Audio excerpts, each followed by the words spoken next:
With me now is Aaron David Miller, former State Department Middle East advisor and senior fellow with the Carnegie Endowment for International Peace. Aaron, thanks for taking the time. So Benjamin Netanyahu's office now saying the Rafah crossing won't reopen until further notice.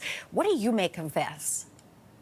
I think the Israelis are dissatisfied with the fact that Hamas has not complied with the return of the 28 bodies, dead hostages, that's stipulated in the agreement. If Rafah Binton, Vice President Vance, and Stephen Witkoff are due in Israel on Monday, I suspect if Hamas continues to return hostage bodies, I think they returned 2 more today. There are 18 more, 16 more that need to be returned. Rafah is going to reopen, but only for transit of individuals, of people. The injured Palestinians under certain circumstances to Egypt. It has not been one of the main crossing points for the passage of humanitarian assistance. So it's going to remain a point of contention. The Israelis and Palestinian Authority have a different conception of who should run Rafah. But I think the plan is to exclude Hamas and to create a sort of Hamas-free zone in Rafah in an effort to begin the very complicated process of creating an international stabilization force and decommissioning Hamas's weapons. Do you worry that with all of the hostage bodies not being released as of yet, and now this move by Israel, that there could be increased tensions within the region? Well, there's always going to be tension. You're dealing with two combatants, Israel and Hamas, that are pledged to one another's destruction. There's no confidence, no trust. There are no direct negotiations. So that makes things extremely complicated. But I will say this. I think there's a reasonable chance that the war that we've witnessed over the course of the last 2 years, massive Israeli deployments of soldiers, artillery, shelling, airstrikes, I think that war is over.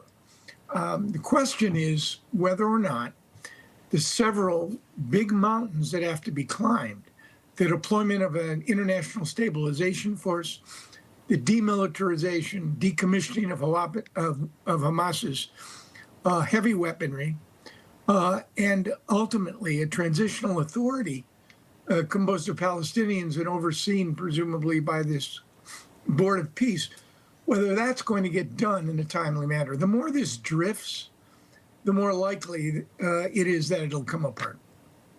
What does this closure, this crossing remaining closed, mean for Palestinians?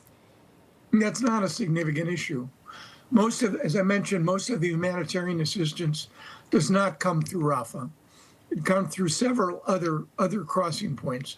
And the Egyptians are extremely withholding when it comes to admitting Palestinians who transit from Gaza into Egypt. Rafah could become a symbol of the return of Palestinian Authority governance. But even that is going to be contentious because the government of Israel does not want the Palestinian Authority, either symbolically or practically, involved in these transitional arrangements because right-wing governments, right-wing coalition members see it as the first step toward Palestinian statehood. So it's just one of the many issues contained in the president's 20-point plan that's going to have to be fought over, argued over, if in fact, and we have a chance, but only a chance, that the war between Israel and Hamas, the war in Gaza, would come to an end in ways that normal humans would regard the war as over. We're a long way from that. If the President of the United States is prepared to show real force, real will, it's possible.